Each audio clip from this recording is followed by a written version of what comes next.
तो दोस्तों, क्या आपको पता है अमेज़न जंगल ही है पृथ्वी का सबसे बड़ा और घना जंगल।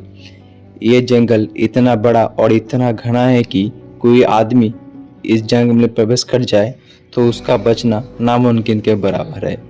इस जंगल की एक ही खासियत है कि इस जंगल में पृथ्वी का सबसे बड़ा सांप यानी कि ग्रीन एनाकोंडा पाया जाता है।